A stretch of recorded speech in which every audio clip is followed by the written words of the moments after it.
Tout commence par la foi.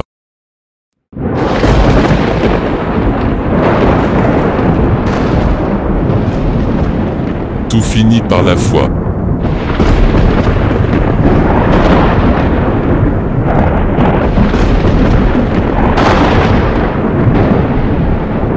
Tout s'allume par la foi.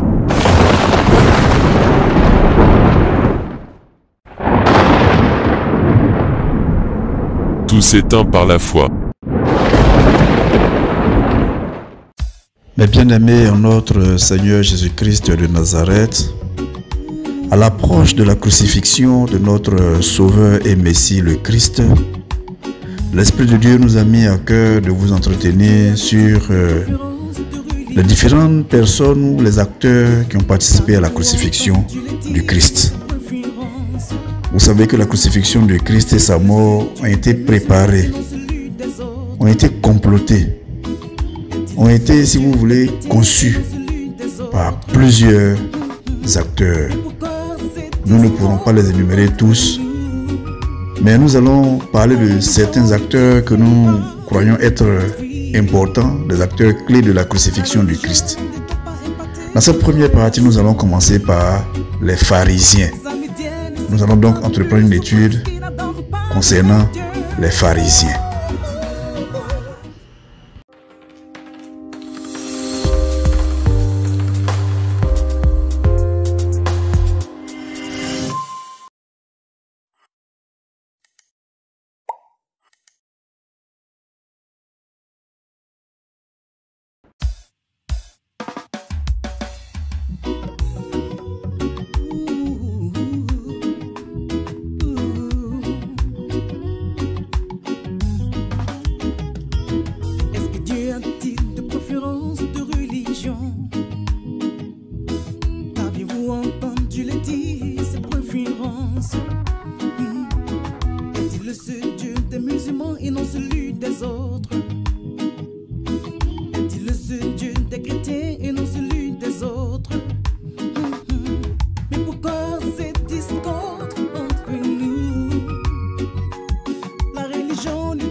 Merci à toi énormément, merci à toi King Johnson David, merci à toi pour l'œuvre d'édification des enfants de Dieu que tu es en train de faire, cette œuvre magnifique que tu es en train de faire à travers la chanson. Je rappelle que le roi David avait pour mission de soulager l'âme du peuple et de soulager l'âme du roi Saül avec sa harpe et ses chansons et ses poésies qui aujourd'hui sont devenues pour la plupart des psaumes. Merci à toi pour cette œuvre magnifique que tu fais, de réveiller les enfants de Dieu, de les unir partout où ils sont, parce qu'effectivement nous n'avons pas à nous entre-déchirer à cause des problèmes de religion. Nous prions tous le même Dieu. Et comme j'aime à le dire, il y a de la place sur la terre pour tout le monde. Qu'on soit catholique, qu'on soit protestant, qu'on soit musulman, qu'on soit christianiste céleste, il y a de la place pour tout le monde et les enfants de Dieu ont besoin de tout le monde. Arrêtons donc de nous diviser, de nous entre-déchirer par les connotations. Parce que chez les sorciers, il n'y a pas de sorcier bleu, il n'y a pas de sorcier noir. Il y a un seul type de sorcier et ils attaquent tout le monde. Voilà, merci à toi King David, que Dieu te bénisse abondamment. Mes bien-aimés en notre Seigneur Jésus-Christ de Nazareth, je bénis le nom de notre Père qui est dans les cieux et je lui rends infiniment grâce. Il nous fait grâce en ce jour du souffle de vie, gracieusement, et il ne nous demande rien en contribution. Cela témoigne de l'amour infini qu'il a pour nous. Cet amour au nom duquel il a donné son Fils sur la croix afin de nous sauver. Je l'ai dit et je le redis, profitons de cette période pascale pour crucifier tous nos péchés sur la croix afin de naître de nouveau, c'est-à-dire afin de naître d'eau et d'esprit dans une espérance nouvelle que nous donne notre Seigneur Jésus-Christ de Nazareth. Aujourd'hui, en réponse à ce que maman Ruth a dit, quand j'ai répondu à ma fille Prisca, maman Ruth a dit qu'elle ne savait pas que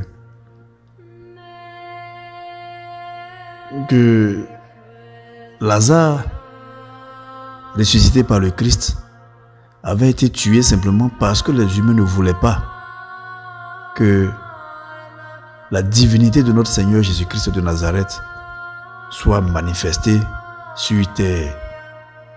Ils avaient peur que les gens ne commencent à croire aux enseignements du Christ. Donc ils ont préféré passer derrière pour aller retuer Lazare, cette fois-ci physiquement. Maman Ruth a dit qu'elle ne savait pas. Et effectivement, je suis d'accord avec toi, ma très chère maman Ruth, que ce sont des choses que beaucoup de personnes ne savent pas. Parce que quand vous prenez l'histoire de la Bible, on nous dit que Jésus a ressuscité Lazare. Et l'histoire s'arrête là. Il y a des parties dans la Bible comme ça qui sont des symphonies inachevées. C'est-à-dire que ce sont des choses dont on n'a pas le commencement. Parfois, on n'a pas la fin. Parfois, on n'a pas le déroulement. On voit que la chose est en train de se faire, mais personne ne sait d'où ça vient et où ça va. C'est comme l'histoire de notre Seigneur Jésus-Christ de Nazareth. Il apparaît dans la Bible à 12 ans quand il s'en va prêcher dans le temple. Mais depuis sa naissance jusqu'à ce qu'on nous le révèle à ses 12 ans, qu'a-t-il fait? Où était-il? Comment a-t-il vécu? Depuis ses 12 ans jusqu'à ce qu'il se retrouve à ses 30 ans où il va se faire baptiser par Jean le Baptiste, qu'a-t-il fait? Où était-il? Il n'y a que dans la renaissance et éveil spirituel à partir de l'enseignement que je vous ai donné que nous avons eu des éléments de réponse parce que nous avons le devoir de nous poser les bonnes questions afin d'avoir les bonnes réponses. Aujourd'hui donc, en commentaire à cette réflexion de maman Ruth, l'Esprit de Dieu me met à cœur de vous entretenir sur des thèmes que nous avons l'habitude de voir dans la Bible. Mais généralement, les enfants de Dieu ne font pas attention à ces thèmes. Nous passons dessus parce que nous estimons que ce n'est pas important. Et pourtant, si ça l'est, oh que si, mes bien-aimés en notre Seigneur Jésus-Christ de Nazareth. Ces thèmes que nous voyons dans la Bible sont très importants parce que si nous comprenons ces thèmes, nous pouvons comprendre beaucoup d'événements qui se produisent dans la Bible. Aujourd'hui, donc, vous l'avez compris, nous allons parler des pharisiens, des sadducéens, des publicains et des zélotes. Effectivement, je vous avais dit dans les explications que j'ai données qu'il y avait plusieurs groupes de prière, plusieurs groupes spirituels, plusieurs confréries spirituelles qui existaient à l'époque du Christ. Il y avait même les Esséniens. Et tous ces groupes spirituels existaient. Et ces groupes spirituels avaient une formation spirituelle de base. Et c'est des groupes qui étaient très puissants et très influents. Nous voyons souvent dans la Bible qu'on nous parle de pharisiens, on nous parle de sadducéens, on nous parle de zélotes, on nous parle de publicains. Combien parmi nous s'arrêtent pour savoir qui sont ces gens? Aujourd'hui donc l'Esprit de Dieu me met à cœur de vous parler brièvement de ces gens. Et j'espère que de ce que nous allons nous dire aujourd'hui à travers nos échanges, que vous allez prendre note et que dorénavant, lorsque vous allez partir à l'église, dans vos églises, et que le guide spirituel va prêcher, quand il va parler de pharisiens, quand il va vous lire le texte biblique où on parle des pharisiens, vous saurez de qui on parle. Nous allons donc commencer notre étude d'abord par les pharisiens. Avant de démarrer l'étude, je vais vous lire un texte. C'est le texte de Matthieu, chapitre 23. Et ce texte a pour titre « Discours contre les scribes et les pharisiens ». Les scribes, vous le savez, ce sont ceux qui étaient chargés de prendre note. C'est-à-dire que quand quelqu'un parle, il y a quelqu'un qui est là, qui a un cahier, lui il écrit, il prend note. C'est lui qu'on appelait les scribes. Mais eux, dans la parole de Dieu, on n'a pas estimé qu'ils avaient une activité vraiment impressionnante du point de vue spirituel. Donc la Bible ne s'est pas apaisantie sur eux, mais on s'est plutôt apaisanti sur le cas des pharisiens. Et pourtant, scribes et pharisiens, Christ les met dans la même balance et je vais lire. Matthieu chapitre 23 et je lis. Alors Jésus parla aux foules et à ses disciples en disant, prenez votre Bible et suivez avec moi. Alors Jésus parla aux foules et à ses disciples en disant, les scribes et les pharisiens se sont assis dans la chair de Moïse. Toutes les choses donc ils vous disent, gardez-les et faites-les. Mais ne faites point selon leurs œuvres, car ils disent et ne font pas. Mais ils lient des fardeaux pesants et difficiles à porter et les mettent sur les épaules des hommes, tandis qu'eux-mêmes, ils ne veulent pas les remuer du doigt. Et toutes leurs œuvres, ils les font pour être vus des hommes, car ils élargissent leurs phylactères et ils allongent les franges de leurs vêtements. Ils aiment la première place dans les festins et les premiers sièges dans les synagogues et les salutations dans les places publiques et être appelés par les hommes Rabbi, Rabbi. Mais vous, ne vous faites point appeler Rabbi, car un seul est votre maître. Et vous tous, vous êtes frères. Et n'appelez personne sur la terre votre Père, car un seul est votre Père, celui qui est dans les cieux. Et ne vous faites point appeler directeur, car un seul est votre directeur, le Christ. Mais le plus grand d'entre vous sera votre serviteur. Et quiconque s'élèvera sera abaissé, et quiconque s'abaissera sera élevé. Mais malheur à vous, scribes et pharisiens hypocrites, parce que vous fermez devant les hommes le royaume des cieux, car vous-même vous n'y entrez point, et vous ne laissez pas entrer ceux qui veulent entrer. Malheur à vous, scribes et pharisiens hypocrites, parce que vous dévorez les maisons des veuves sous prétexte de faire de longues prières. C'est pourquoi vous subirez un jugement plus rigoureux. Malheur à vous, scribes et pharisiens hypocrites. Mais bien aimé en notre Seigneur Jésus-Christ de Nazareth, voilà les consignes que le Christ lui-même nous donne. Il dit, ne vous faites jamais appeler Rabbi. Je rappelle que Rabbi, ça veut dire maître.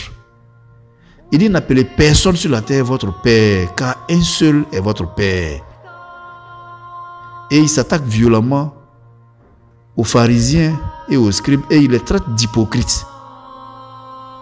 Il dit qu'ils aiment paraître. Quand il y a les grands rassemblements, ils veulent que tout le monde sache qu'ils sont là. Ils veulent être à la première place. Ils veulent qu'on les serve mieux que les autres, que les gens se prosternent pour les saluer.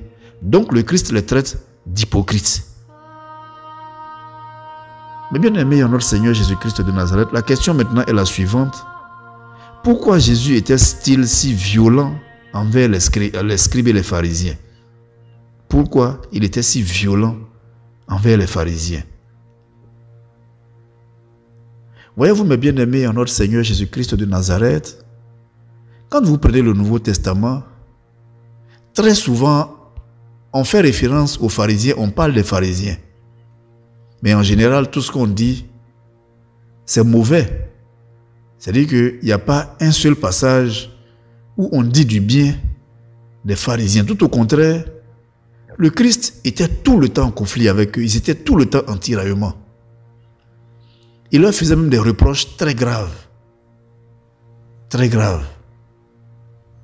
Quand vous regardez un peu le texte que je viens de lire, vous vous rendez compte qu'il les traite vraiment durement.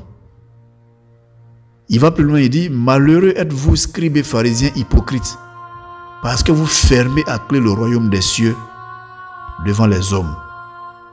Vous-même, en effet, vous n'y entrez pas, et vous ne laissez pas entrer ceux qui veulent entrer. Malheureux êtes-vous, scribes et pharisiens hypocrites, parce que vous parcourez la mer et la terre pour faire un seul converti, et quand c'est arrivé, vous faites de lui un homme voué à la géhenne, 2 fois pire que vous.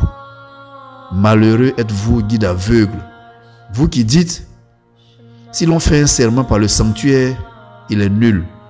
Mais si l'on fait un serment par l'or du sanctuaire, on doit s'en acquitter. Ce texte-là, vous le trouverez toujours dans le chapitre de Matthieu 23, chapitre 23, les versets 13 à 16. Et donc vous voyez qu'il y a plusieurs versets comme ça dans le texte de Matthieu et dans le Nouveau Testament en général, où le Christ attaque violemment les pharisiens. La question maintenant c'est, pourquoi il leur en voulait tant? Pourquoi le Christ attaquait si violemment les pharisiens? En fait, la véritable question c'est, qui étaient les pharisiens? Et comment ils arrivaient à mettre le Christ en colère jusqu'à ce point? Qui étaient les pharisiens? C'est qui on appelait pharisiens?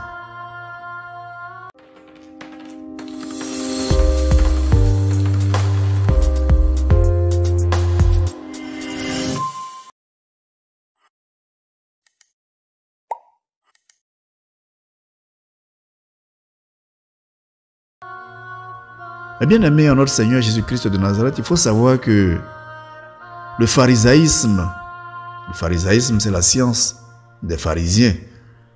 C'était à l'époque, on disait, un courant de pensée juive. C'était donc un groupe de prière, un groupe de recherche spirituelle juif qui existait à l'époque du Christ.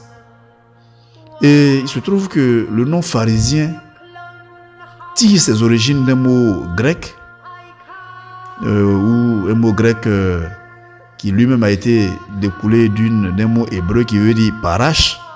Parash qui veut dire distinguer, séparer. Mais ce mot pouvait se traduire également par si vous voulez, par éclaircir ou expliquer. Mais en général, de façon générale, quand on voulait expliquer le mot parash, on utilisait plutôt la signification séparée. Donc les pharisiens, dans la définition de leur nom, ce sont des gens qui se croyaient tellement purs et supérieurs aux autres qu'ils préféraient vivre à part. Ils ne se mélangeaient pas aux autres juifs. C'était des juifs, mais ils disaient qu'eux ils étaient tellement purs que les autres étaient souillés, donc ils ne se mélangeaient pas aux autres. C'est de là qu'est venu leur nom pharisien, qui vient de parash, qui veut dire séparer ou distinguer. Ils ne se mélangeaient pas aux autres. Donc, en fait, ils avaient leur comportement à part. Ils avaient leur vie à part. Et ils n'acceptaient pas les autres. Pour eux, la vérité, c'était leur vérité qui était la vérité absolue, la vérité de Dieu. Et pour eux, il fallait respecter de façon rigoureuse la loi juive.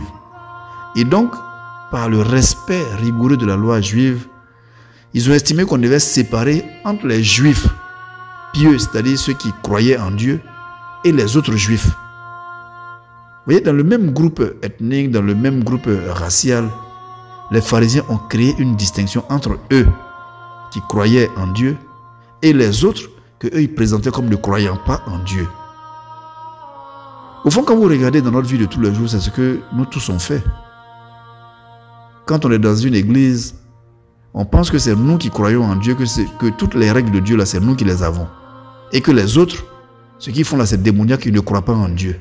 C'est comme ça que les pharisiens faisaient. Et aujourd'hui, quand vous regardez le monde, c'est comme ça. Les catholiques pensent que c'est eux qui ont la vérité et que les protestants, les christianistes célestes, toutes les autres églises, c'est du faux, c'est du pipeau. Les protestants pensent que c'est eux qui ont la vérité. Ils accusent l'église catholique même d'être, comment ils disent, la bête. Parce que les protestants pensent que la vérité de Dieu, là, c'est eux qui l'ont. Et que les catholiques sont dans le faux. Et tout le monde dit que les christianistes célestes sont des sorciers. Nous faisons exactement comme les pharisiens. Nous, nous croyons tellement supérieurs aux autres qu'on ne veut même pas se mélanger à eux. Regardez les musulmans. Regardez les musulmans.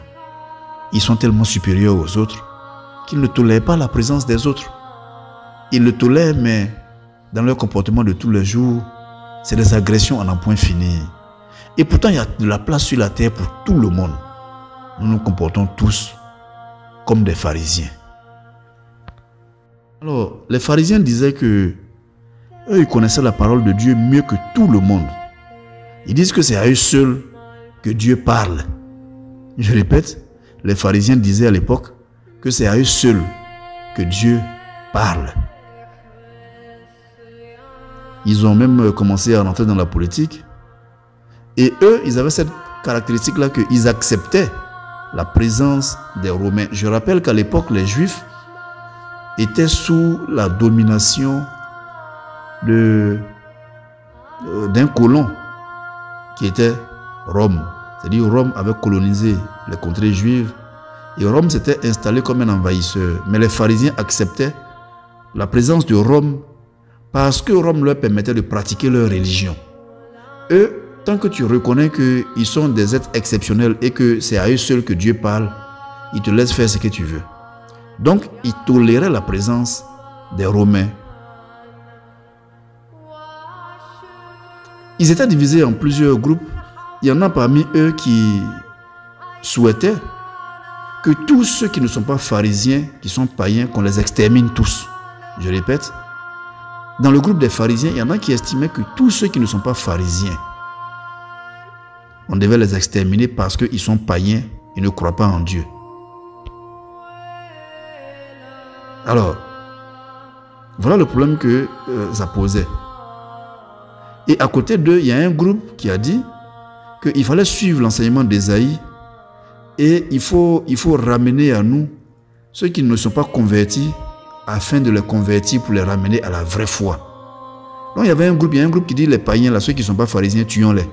Il y a un groupe qui dit non, ceux qui ne sont pas pharisiens, là, essayons de les récupérer conformément à ce que le prophète Ésaïe a dit. Mais bien aimé en notre Seigneur Jésus-Christ de Nazareth, nous devons savoir que au temps du Christ, les pharisiens cherchaient à suivre la loi de Moïse de façon très stricte, très scrupuleuse. Et pour eux, si quelqu'un se disait croyant, celui-là devait observer à la fois la loi écrite et la loi écrite qu'on appelait également la Torah, mais celui-là aussi devait respecter également les traditions orales, parce que pour les pharisiens, les traditions orales avaient une grande importance. Alors, je vous explique. Les pharisiens disaient donc que celui qui veut croire en Dieu doit appliquer les lois que Moïse a données et qui se trouvent dans un document qu'on appelle la Torah, parce que pour eux, Eux, ils ne croient pas en la Bible. Vous savez que la plupart des Juifs ne croient pas en la Bible, ne croient pas au Christ comme Messie. Pour eux, c'est Moïse ou rien. Et ils ont leur document qu'on appelle la Torah. Donc les pharisiens disaient que celui qui veut croire en Dieu doit croire à tout ce qui est écrit dans la Torah. Mais en plus de cela, il doit prendre en compte toute leur tradition, leur culture juive. Si vous vous souvenez bien, lorsque j'étais en train de faire le baptême du Christ, j'ai expliqué que beaucoup de choses dans la Bible viennent des traditions des Juifs, de la culture des Juifs, et que nous, Africains ou humains modernes, nous ne devons pas nous appuyer sur ces choses pour condamner les autres. J'avais à l'occasion d'expliquer que cette histoire de mercredi des cendres ne devait pas être un prétexte pour accuser quelqu'un, parce que en fait le mercredi des cendres là, c'était une tradition des Juifs. Eux, dans leur culture, quand tu perds un être cher, tu bains la cendre sur toi. Et comme le Christ devait partir à la mort, il devait être crucifié et qu'il allait mourir. Donc dans la tradition juive, les gens qui devaient être tristes devaient mettre la cendre sur eux. C'était leur tradition. Et les pharisiens disaient que ces traditions-là, il faut qu'on les prenne en compte. Ce n'est pas Moïse qui a dit ça. Moïse lui a donné les 10 commandements. Le reste, là, c'est leur tradition qu'ils ont ajoutée. Alors, si aujourd'hui quelqu'un est bêté, le bêté de Côte d'Ivoire, chez lui, quand il perd quelqu'un et qu'il est triste, ce n'est pas la cendre qu'il met sur lui. Lui se roule à terre, il tape fritchine comme les enfants disent, et il cogne sa tête contre le mur. Si vous demandez à un bêté qui est catholique d'aller prendre la cendre, et qui n'est pas allé prendre la cendre, vous allez vous lever pour dire que parce qu'il n'a pas pris la cendre, il ne croit pas en Dieu. Mais prendre la cendre, c'est une tradition juive. Le bêté n'est pas obligé d'appliquer la tradition juive. Et c'est ce que les pharisiens demandaient. Les pharisiens disaient, celui qui veut croire en Dieu, il faut prendre ce que Moïse a dit, mais en plus, nous, les Juifs, notre tradition là, il faut prendre ça aussi. C'est ce que les pharisiens demandaient. Aujourd'hui, quand on regarde la configuration du monde et les choses, nous tous, nous avons adopté la loi de Moïse et nous avons adopté aussi la tradition des Juifs. Chez les Baoulés, quand ils perdent quelqu'un qu'ils aiment, ce n'est pas la cendre qu'ils versent sur eux. Ils ont leur manière de pleurer. C'est pareil pour les Burkinabés, c'est pareil pour les Ghanéens. Donc ceux qui versent la cendre sur eux quand ils sont en deuil, c'était les Juifs. Donc si moi je refuse d'aller prendre la cendre, si je sais que le Christ va mourir et que je suis triste et que moi je suis bêté, je peux taper mon fritis dans la maison, aller cogner ma tête contre le mur pour montrer ma tristesse vis-à-vis de la mort du Christ. Et ça, on doit pouvoir l'accepter. Mais comme les pharisiens s'imposaient à cette époque, ils ont dit non, pas question. Si tu veux montrer que tu crois vraiment en Dieu, si tu dois perdre quelqu'un, il faut que tu verses la cendre sur toi. Donc nous tous aujourd'hui, on dit bon, on va prendre la cendre. C'est une bonne chose. C'est une très bonne chose parce que ça nous permet d'être confortés dans notre foi. Et n'oubliez surtout pas que les pharisiens, pour eux, leur tradition, leur culture, leur coutume, là, c'était tellement important qu'ils ne pouvaient pas accepter qu'on ne les prenne pas en compte. Mais bien aimés en notre Seigneur Jésus-Christ de Nazareth, vous devez donc savoir que les pharisiens ont édicté à l'époque 613 lois à respecter. Je répète, ils ont édicté à l'époque près de 613 lois qu'on devait obligatoirement respecter. Et dans les 613 lois, il y avait 365 interdictions. Ça veut dire que tu ne dois pas faire ça, tu ne dois pas manger ça, tu ne dois pas faire ci. 365 interdictions de choses qu'on ne doit pas faire. C'est ce que les pharisiens avaient énoncé. Et pour eux, ils insistaient spécialement sur l'observation du sabbat et ils insistaient également sur les différentes purifications rituelles. Alors pour eux, chaque fois qu'il y avait une situation, il fallait faire un bain de purification. Chaque fois qu'il y avait une situation, il fallait faire un bain de purification. Et il fallait observer le sabbat, c'est-à-dire que le sabbat, le dernier jour, je vous rappelle encore, je vous l'ai déjà dit, mais je vous le rappelle que le sabbat chez eux, ce n'était pas le dimanche, c'était le samedi. Donc pour eux, le sabbat, là, il fallait rien faire. Il y a une église, mes bien-aimés, en notre Seigneur Jésus-Christ de Nazareth, une église sur terre dans ce monde qui fait exactement la même chose que les pharisiens. Eux, le samedi, ils ne touchent à rien. Le samedi, ils ne touchent à rien. Je connais quelqu'un qui était dans cette église. Et le samedi, la cuisine, les machins, non, rien du tout. Il ne fallait rien faire.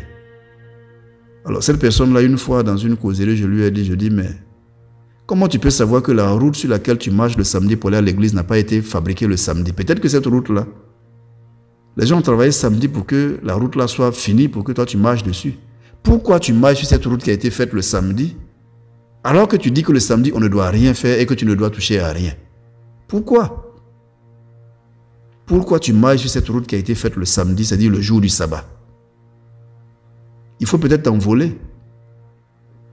Mais t'envoler aussi, rien ne nous garantit que l'air que tu respires n'a pas été purifié le samedi. Parce que si le samedi, on ne doit pas travailler, qu'on ne doit rien faire, selon ce que les pharisiens disent, ça veut dire que le samedi, Dieu ne va même pas purifier l'air. L'eau ne doit pas couler. Le feu ne doit pas pouvoir s'allumer. On ne doit pas pouvoir manger parce que la mort ne doit même pas pouvoir exister. Puisque tout doit être arrêté. Voilà ce que les pharisiens disaient. Et il y a des églises que moi je connais qui font ça. Je ne vais pas dire le nom, mais ils font ça. Et ils sont convaincus que c'est eux qui ont le monopole de la vérité. Mais bien aimé en notre Seigneur Jésus-Christ de Nazareth, au temps du Christ, les pharisiens étaient accrochés à la loi et eux ils voulaient accomplir la loi virgule par virgule. Pour eux, c'était la loi et les traditions et rien d'autre. Et ils disaient qu'ils étaient des savants religieux. Ils disaient qu'ils étaient des savants. Donc, c'est-à-dire que la connaissance, c'était eux seuls qui l'avaient. Alors, ce qui se passait, c'est que, comme ils connaissaient la loi mieux que les autres, ils passaient leur temps à se former, à maîtriser la loi. Et cela faisait qu'ils avaient des privilèges dans la société. Ils avaient une grande influence sur la population. Parce que quand les gens les voyaient, on disait que c'était vraiment des êtres à part. Regardez aujourd'hui nos pasteurs, nos évêques, nos prêtres. Parce qu'ils ont fait une formation qui leur donne accès à la connaissance. Regardez comment nous les vénérons. Regardez comment nous les vénérons. Il y en a même quand ils sont là, les fidèles n'ont même pas le droit de passer à côté. Je me demande bien ce que les fidèles feront le jour où Dieu lui-même descendra de son trône. Les gens étaient vénérés et les pharisiens aimaient ça. Les pharisiens aimaient ça. Mais le fait est que la nature humaine est telle que quand tu es vénéré, tu finis par croire que c'est toi qui es Dieu. Je répète, la nature humaine est telle que quand tu es vénéré, tu finis par croire que c'est toi qui es Dieu. Donc, les pharisiens ont commencé à abuser de leur pouvoir et ils ont commencé à mépriser, à insulter, à accuser, à agresser verbalement et violemment tous ceux qui ne connaissaient pas la loi comme eux. Et donc le Christ est fâché et il leur dit, mais pourquoi vous verrouillez le royaume des cieux? Mais il faut ouvrir le royaume des cieux pour que tous les enfants de Dieu puissent entrer. C'est exactement ce que nous disons à la Renaissance et puis les gens ne veulent pas écouter. Nous voulons que le royaume des cieux soit ouvert à tous les membres de la Renaissance, à tous les enfants de Dieu qui viennent dans la Renaissance. C'est pour cela que nous ne cachons rien. Tous les enseignements que nous recevons, nous les partageons. Voici un peu ce qui se passait. Donc le Christ les attaquait violemment. Il disait, non, ce que vous faites là, ça ne se fait pas. Vous empêchez les gens d'aller dans le royaume des cieux parce que vous gardez la connaissance là pour vous et vous ne la partagez pas.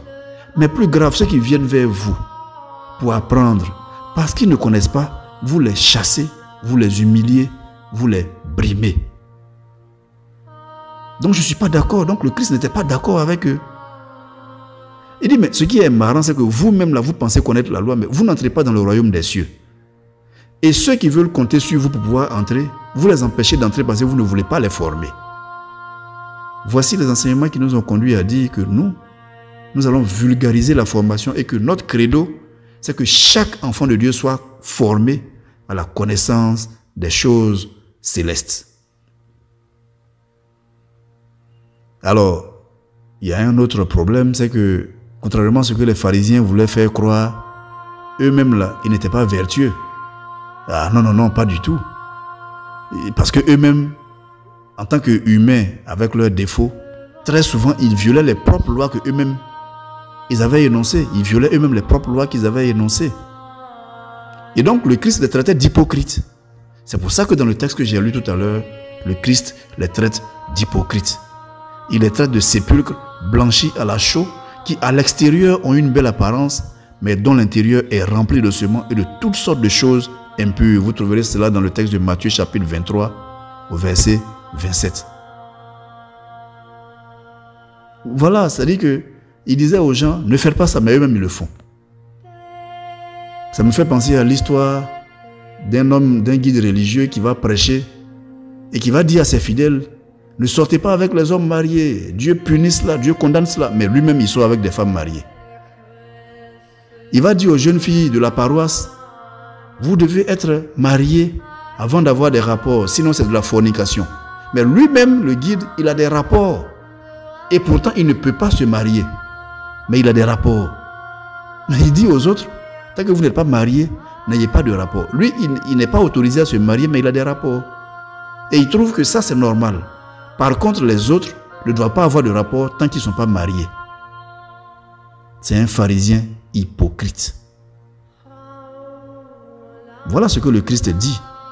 Et celui-là, c'est un pharisien qui est, qu'on peut appeler sépulcre blanchi à la chaux. À l'extérieur, il a une belle apparence. On le voit, on dit, ah, c'est le père, vraiment, c'est un gars rigoureux. Mais il couche avec toutes les femmes qui passent devant lui dans la paroisse. Mais lui-même, il interdit ça. Il va dire, la débauche, ce n'est pas une bonne chose. La débauche fait partie des péchés graves que Dieu combat. Ne vous livrez pas à la débauche. Mais il couche avec toutes les femmes de la paroisse. Et il pense qu'il est caché. Mais il n'est pas caché. Alors, l'autre défaut des pharisiens, c'est que à l'époque, quand quelqu'un a commis une faute, on refusait que les gens le fréquentent. Par exemple, on dit cette femme-là, elle est prostituée. Comme vous avez vu dans le texte biblique, la femme-là est prostituée. Les pharisiens disent, personne ne doit s'approcher d'elle. Personne. Il faut fuir cette femme-là parce qu'elle est prostituée. Et le Christ leur riposte, il va leur reprocher cela. Il va dire, mais regardez comment vous êtes zélés. Et votre zèle là fait que vous éloignez les enfants de Dieu alors qu'il faut les sauver. Il faut les sauver. Donc vous n'avez pas de miséricorde en vous. Et si vous êtes des guides spirituels et que vous n'avez pas de miséricorde en vous, c'est que vous-même, vous êtes des pécheurs. Vous êtes orgueilleux. Et vous méprisez les pauvres qui ne connaissent pas la loi et qui ne demandent qu'à apprendre. Mais de vous à moi. Quand un guide spirituel dit à ses brebis, ne fréquentez pas telle femme parce que c'est une prostituée. Mais la femme, là, les gens qui vont chez elle, pour avoir des rapports avec elle. Comment votre guide spirituel sait que tous ceux qui vont chez elle sont des démoniaques? Comment lui il sait? Peut-être que le meilleur scénario, c'est de racheter l'âme de cette femme, comme le Christ l'a fait pour la prostituée qui est venue pleurer devant lui. Alors, vous vous rendez compte que quand il leur a dit que celui qui n'a jamais péché lui jette la première pierre, lequel d'entre eux a pu jeter la pierre? Ils n'ont pas pu. Ils ont tous fui. Il dit, elle est prostituée, vous voulez la lapider parce qu'elle a commis l'adultère ou bien elle est prostituée. D'accord. Mais si vous pensez que vous n'avez jamais fait ça, lapidez-la.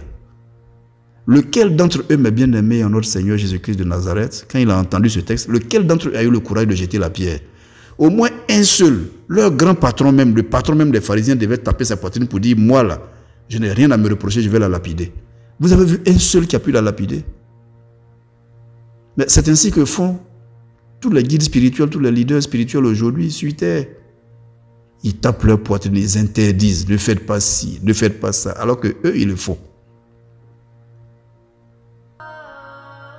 Alors donc le Christ détestait, enfin pas il détestait, mais il combattait toutes ces choses que les pharisiens avaient l'habitude de faire parce qu'il trouvait que ce n'était pas normal. Donc du coup, quand vous prenez les évangiles, On présente les pharisiens comme étant des gens qu'on ne doit pas fréquenter, qui ne sont pas normaux, qui ne sont pas corrects. Dans l'évangile de Luc, on a un exemple où on parle du pharisien et du publicain. Et dans ce texte-là, on a présenté le pharisien comme étant un homme orgueilleux et superficiel qui est attaché à la lettre et non à l'esprit de la loi. C'est-à-dire que les pharisiens sont des gens qui se contentent d'interpréter ce qui est écrit. C'est pour ça que je vous disais hier dans ma publication que dans 10 ans, 20 ans, nos enfants, là, les jeunes qu'on est en train de former, n'auront pas besoin de pasteurs. C'est-à-dire qu'ils n'auront pas besoin de personnes qui prennent la Bible, ils prennent un texte de la Bible, ils viennent, ils récitent, et puis ils commencent à crier pour dire « je vais prier pour vous ». Non, ils n'auront pas besoin de ça dans 10 ans, 20 ans. Parce que les jeunes que vous voyez aujourd'hui auront besoin plutôt de managers spirituels. Des gens qui leur proposent un projet de vie spirituelle et qui les conduisent jusqu'à l'obtention de résultats concrets et palpables, tant sur le plan matériel que sur le plan spirituel.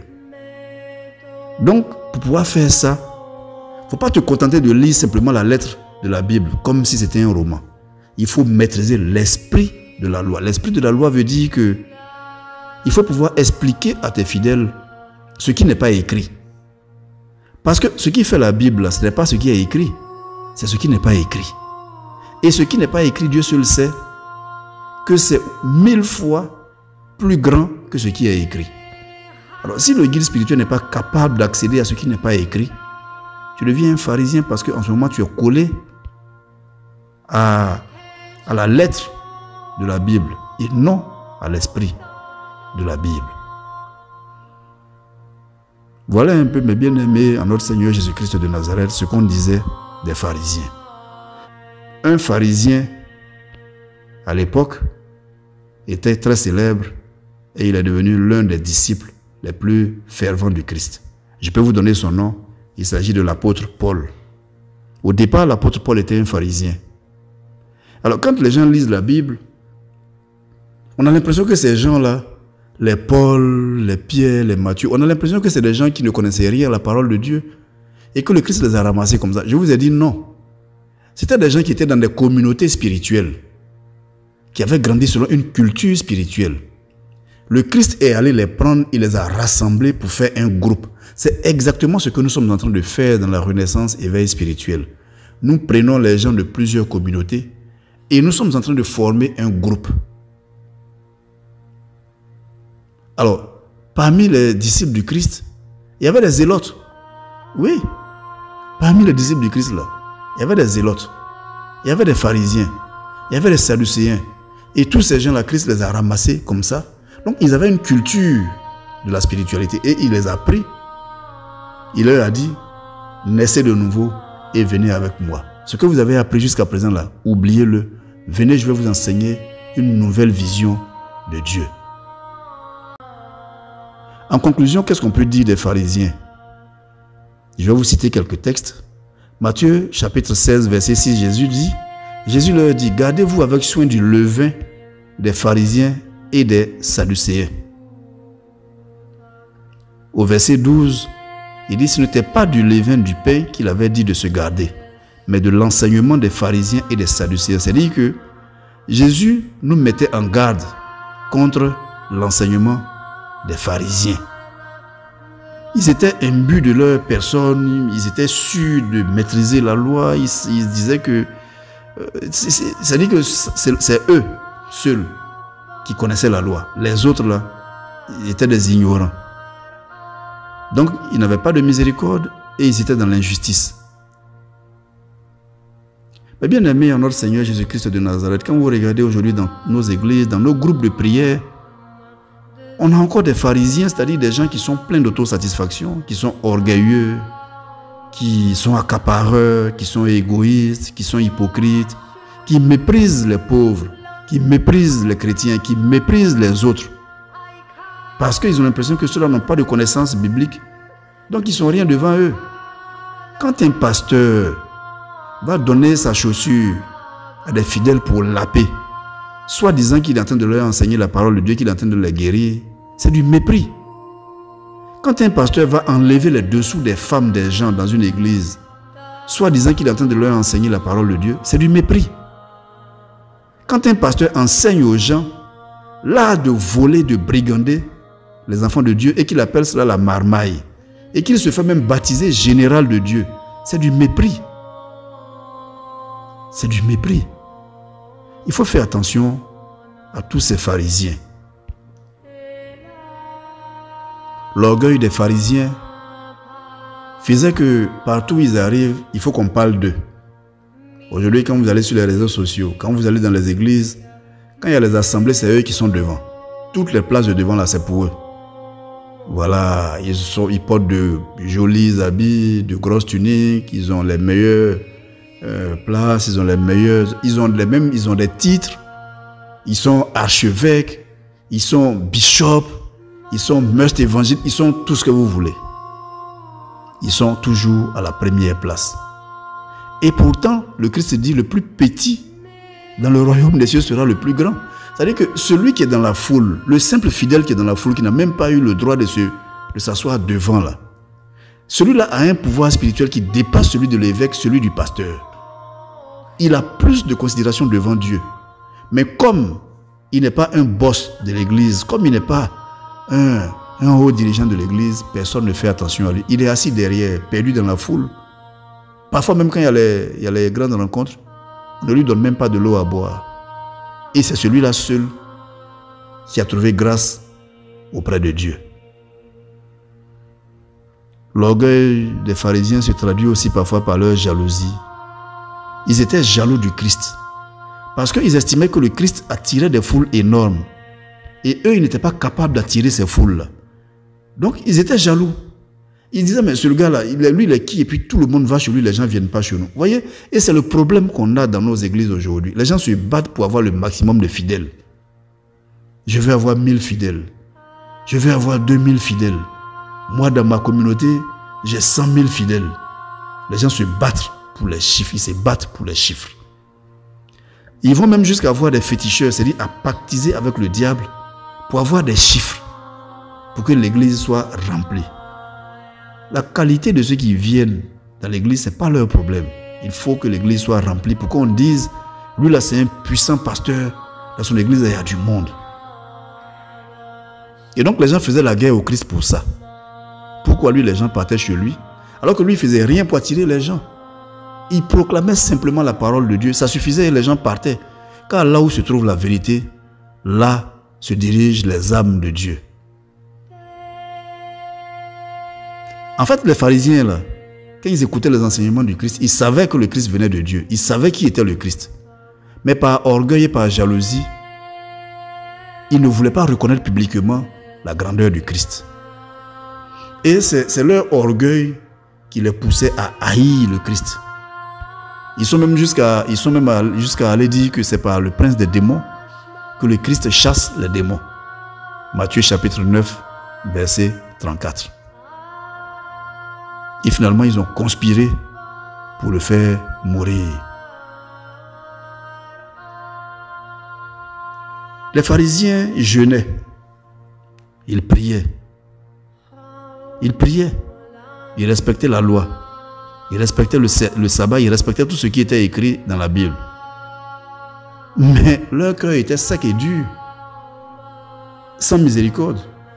Donc leur jeûne ne montait pas chez le Père. Leur prière ne montait pas chez le Père. Il est écrit dans le texte de Luc chapitre 18, versets 10 à 14. Deux hommes montaient au temple pour prier. L'un était pharisien et l'autre publicain. Le pharisien debout priait ainsi en lui-même. Ô Dieu, je te rends grâce de ce que je ne suis pas comme le reste des hommes, qui sont ravisseurs, injustes, adultères, ou même comme ce publicain. Je jeûne 2 fois la semaine. Je donne la dîme de tous mes revenus. Le publicain, se tenant à distance, n'osait même pas lever les yeux au ciel.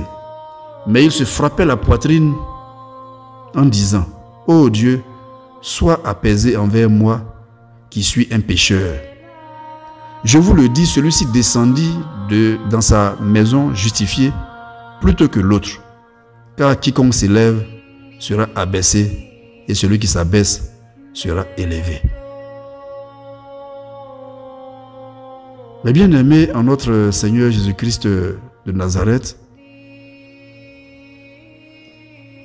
voici ce que le Christ disait des pharisiens. Et je vais terminer en disant que l'apôtre Paul a confessé publiquement devant les Juifs qu'il était un pharisien. Dans le livre de Actes chapitre 23 au verset 6, il a dit « Je suis un pharisien, fils d'un pharisien ». Paul est le seul qui a reconnu qu'il est pharisien et qu'il renonce à ses considérations de pharisien pour s'attacher au Christ. En dehors de lui, il y a eu d'autres. Il y a eu Joseph d'Arimathie, il y a eu Nicodème, il y a eu Gamaliel. Nicodème, vous le savez. Donc ces gens étaient de grands pharisiens, mais par humilité, ils ont renoncé à leur foi de pharisiens et ils sont allés demander l'enseignement au Christ.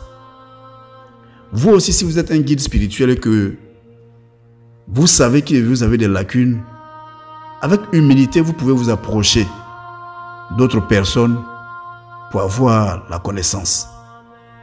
Sinon, si nous ne faisons pas cela, nous devenons des pharisiens. C'est pour cela que nous devons toujours écouter nos fidèles parce que parfois, ils connaissent des choses que nous ne connaissons pas. Si nous nous attachons à eux, ils vont nous éduquer spirituellement, ils vont nous conduire au Père. Voici ce que je tenais à dire concernant les pharisiens.